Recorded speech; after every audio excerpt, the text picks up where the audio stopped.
CONCORD. CONCORD Assembly.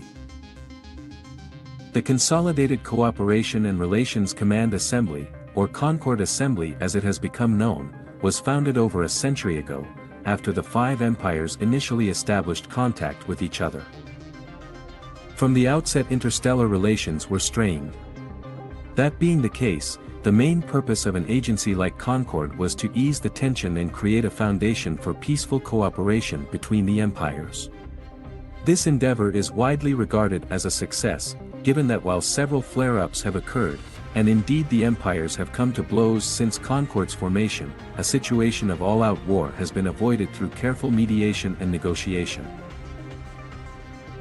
History. CONCORD wielded very little power for the first few decades of its existence and was used essentially as a form of mediation between the administrations of the empires. Initially, the fledgling organization had little diplomatic sway, and regulation enforcement would time and time again prove difficult for its agents, as they were overruled by local law enforcement and legal representatives from the sovereign authorities. It was not until 18 years after its founding that CONCORD gained the respect of the international community.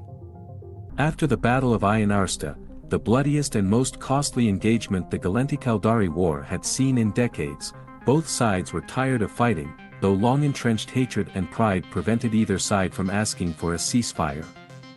CONCORD took the initiative, and in just under 6 months managed to negotiate a peace accord between the Federation and the state, that ended the war and endured for almost a century.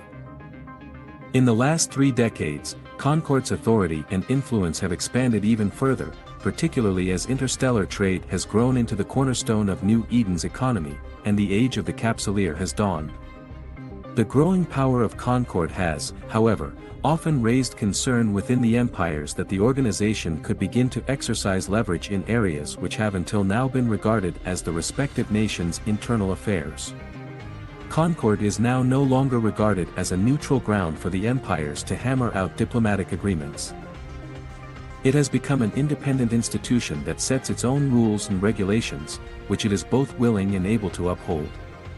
The organization's ever-expanding bureaucracy, over time subtly smothered its allegiances, so that it neither swears fealty to, nor answers to any nation.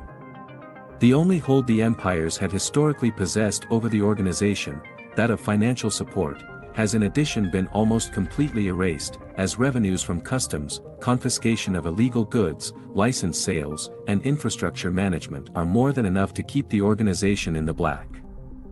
The organization does, however, continue to serve its original purpose, to maintain peace between the core empires, even if at times conflict may occur under strictly regulated conditions. A perfect example of this was during late YC-110, when a fleet belonging to the Minmatar elders and the Thukar tribe conducted a strike against the organization's core communications hub, crippling its rapid response teams and enabling the elders to mount a large-scale offensive against the Amar Empire. This marked the beginning of what would become known as the Elder War. CONCORD returned to a semblance of functionality in short order, but the damage was already done, tensions had boiled over into conflict. While CONCORD imposed peace enough to maintain the status quo, and keep New Eden from slipping into anarchy, the hostilities already invoked would not be quelled. Using auxiliary forces composed of capsuleer paramilitaries as defined under the CONCORD Emergency Militia War Powers Act, Revision 2, of YC-110, the nations of New Eden today fight a war via proxy under the watchful gaze of CONCORD, which still struggles to rebuild and redefine itself after suffering that colossal blow to its infrastructure. Structure. The inner workings of CONCORD are democratic in nature, with each of the 5 empires technically possessing equal say in all matters, although typically a nation's actual pull more often than not will come down to the persuasiveness of its delegates on the inner circle's debating floor.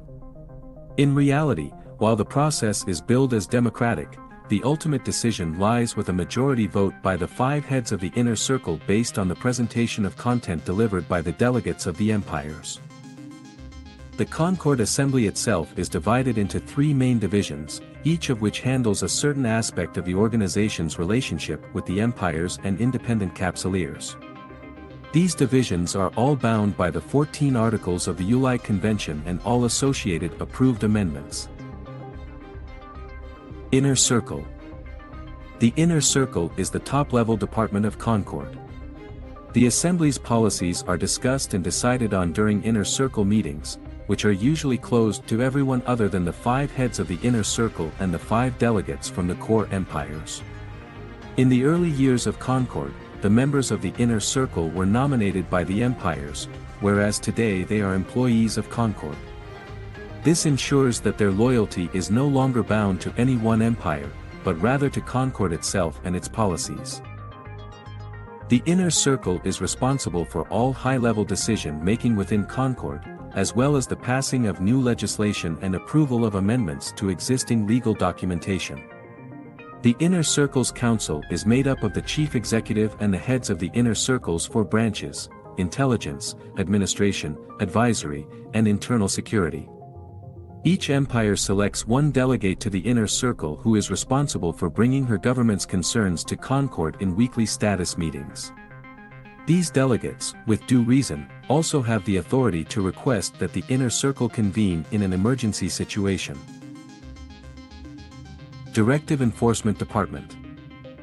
The Directive Enforcement Department, also known simply as the DED, is the police force of CONCORD and maintains by far the strongest armed forces and fleet in New Eden.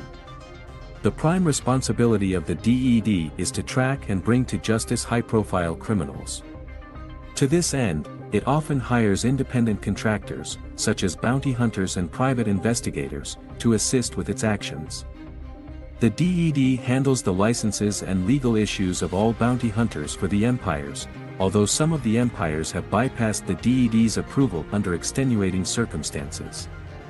Typically, the most notorious criminals are simply marked as free-for-all targets by the DED and are assigned a bounty, allowing them to be brought to justice by any capable party. The DED also assists in aiding customs officials in patrolling areas where smuggling is rife. In addition, the department takes care of all kinds of security issues regarding high-profile meetings and conferences between the empires, providing venue security, vessel escorts in space, and personal bodyguards. DED forces also often support local law enforcement in dealing with large-scale criminal activity or similar matters. For this, the DED often uses their Special Forces Unit, named Special Affairs for Regulations and Order, or SARO. SARO is widely regarded as the most extensively trained, skilled, and hardened law enforcement agency in the cluster, and its exploits are a constantly recurring subject in popular entertainment across New Eden, though to vastly differing degrees of realism. SARO is used mostly in hostage situations, tactical assaults on heavily armed pirate havens, and similar high-risk engagements with a low margin for error. Secure Commerce Commission. The Secure Commerce Commission, or SCC for short, was founded with the realization of the need for a centralized, impartial agency to govern and manage interstellar trade and mediate on trade-related disputes between the empires. As soon as individual regions began to set up trade routes, and a regional market network of trade hubs emerged, where traders were able to view everything for sale anywhere in the region and put their own items up for sale, there arose the need for a centralized agency responsible for interstellar commerce and the regulation and monitoring of trade. As a division within CONCORD, the SCC is jointly run by the empires and thus ensures a safe and universally regulated trade environment for all merchants, regardless of their nationality or creed. CONCORD oversight ensures that the SCC, although effectively under the control of the empires in its jurisdiction, acts under the strictest neutrality codes, the same as Interbus and other empire-run institutions. This is to ensure that all dealings are not only secure, but are in line with both local and CONCORD law, with no chance of governmental interference and no possibility for discrimination based on a merchant's origins. Also governed by the UI Convention, the SCC ensures fair trade for all merchants and independent capsuleers, along with monitoring and regulating corporate trading and exchange of currency across interstellar borders. The SCC also contains a subdivision known as the Commerce Assessment Department, or CAD, which specifically oversees interstellar trade agreements and monitors cross-regional trade. Fleet composition. While the actual capability of CONCORD's fleet remains highly classified, the origins of the technology behind it are widely known under the Assembly's own Freedom of Information Clause within the ULI Convention. Consisting of only 3 basic hull types, the fleet benefits from a mixture of technology from all 4 empires that produces what most consider to be the ultimate in state-of-the-art combat vessels. While exact technical specifics are unknown, it is widely known that the vessels utilize a sensor system like no other, possessing sensor subsystems from all 4 core empires that run both LiDAR and radar arrays, as well as gravimetric and magnetometric pulse scanning. All CONCORD vessels also utilize a CART-HUM conglomerate-sourced, antimatter reactor unit design, as well as interleaved tungsten carbide armor plating from CONCORD Innovations. Shield systems are sourced from the laboratories of the Ishikon Corporation, along with onboard quantum computing systems, with oscillator-capacitor reservoirs provided by Roden Shipyards, and plasma propulsion systems from Boundless Creations.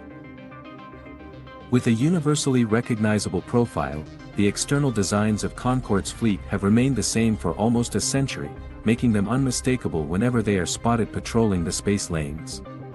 However, beneath the surface, the vessels receive regular and extremely rigorous updates, with the DED's operational policy denoting an inspection and refit requirement for every 6 months of service to ensure that all vessels remain at the cutting edge of technology. Marshall-class battleship. The Marshall class is probably the most iconic of all battleships in the cluster and is instantly recognizable as a peacekeeping vessel wherever it may patrol. Based on the subframe and keel design of the Amarian Apocalypse-class battleship, the Marshall is regarded as the most solid heavy weapons platform in existence, with its basic hull design having been in service for 95 years as of YC-115. Constantly in a state of update, the vessel's highly advanced subsystems are able to support both turret and launcher capability simultaneously, in addition to providing the infrastructure for some of the most versatile defensive capabilities in existence. This ensures that the Marshall remains a fierce assault platform, always at the forefront of the battle, with the staying power to match its offensive ability. Enforcer-class cruiser. Based on a hybrid of the subframes of the MOA-class and Vexor-class cruisers, the Enforcer utilizes many of the existing subsystems from the 2 cruisers it shares its origins with. An extremely iconic ship featured in most of CONCORD's anti-crime and recruitment media, the Enforcer, is designed as a fast attack cruiser for mobile patrol and customs service. Billed as the most versatile cruiser class in the cluster, it features an extremely powerful antimatter reactor unit, sourced from CART-HUM conglomerate. This is rumored to encourage most combat-seasoned DED officers to outfit it with oversized propulsion modules in order to take advantage of its light, flexible, and fast subframe. Pacifier-class frigate. Notorious in the outer regions, the Pacifier-class frigate has made its name as the premier fast-attack frigate in the cluster, laying waste even to the Angel Cartel's legendary Dramiel class. Based on the relatively heavy Punisher-class chassis, the Pacifier benefits from a scaled-up and oversized Boundless Creations designed plasma propulsion system, based on that of the Rifter-class frigate, and shares most of its targeting subsystems with the Wolf-class assault frigate. With an oscillator-capacitor reservoir that rivals those of most light and fast cruisers, the Pacifier is ideal for extended periods of fast pursuit, and serves as the primary scouting and interdiction vessel for the Directive Enforcement Department. Among smugglers, the Pacifier has the reputation of being almost impossible to outrun in pursuit, and has led most in this profession to resort to all kinds of tactics in an effort to avoid coming into contact with the vessel outright. Notable characters. Odo Karachi. Karachi is often seen on patrol in command of a Marshall-class battleship and leads the DED's Genesis fleet, which is primarily charged with peacekeeping and ensuring a state of relative calm among the independent Capsuleer population. Born in YC-33, Karachi served with the Kaldari Navy for a little over a decade before resigning his commission and requesting a transfer to the Directive Enforcement Department. Approaching 4 decades of service as of YC-115, 2 of those spent as Brigadier General of the Genesis Fleet, he is well known for his sarcastic wit and no-nonsense direct approach to ensuring that Concord law is upheld. Ers Angere. Regarded by her colleagues as a woman who remains impossibly difficult to read, Angere has served as the chief executive of the Inner Circle for 11 years as of YC-115. Of Amarian descent, she emigrated to Ulai from the Empire at the age of 18, in YC-55, as the daughter of the former Amarian ambassador to the Inner Circle, Sokra Angere. After over 50 years serving with the Inner Circle, she remains a stoic, logical, and almost cold presence at every Inner Circle meeting, in a force to be reckoned with in the Council's debating chamber. R. Vesrin. One of many capsuleers serving with the Directive Enforcement Department, Vesrin answers only to Cursitor Elidol, Chief Executive and Commanding Officer of the DED. A former Caldari servicewoman of some 15 years, spent as a wing commander with the Lai Dai Protection Service, she has served the Directive Enforcement Department for a little over 3 decades as of YC-115, 9 of those years as Director of Operations, with an impeccable service record. Vesrin is regarded as a driven, ambitious, and direct woman, unafraid to challenge the leadership decisions of those above her, and swift to dispense justice to the full extent of the law. Most criminals see the direct attraction of her attention to their business as an immediate swan song, a notification of their imminent removal from the criminal underworld, the physical world, or both. Iman Autrek. A man of Galenti blood born in the Caldari state, Autrek is the unsung hero who, some believed, prevented complete economic collapse in the wake of the One-Day War on June 10, YC-110, by preventing the 4 core empires from ceasing trade after the attacks on Concord headquarters, and demanding that the Interstellar Stock Exchange remain open. Educated at the Caldari State Science and Trade Institute, Autrek is regarded as one of the most intelligent business and trade moguls in the cluster, with his finger firmly on the pulse of interstellar markets. He has served as CEO of the SCC for 26 years as of YC-115, and his devotion to ensuring the fairness and equality of interstellar trade has earned him a great deal of respect among his colleagues.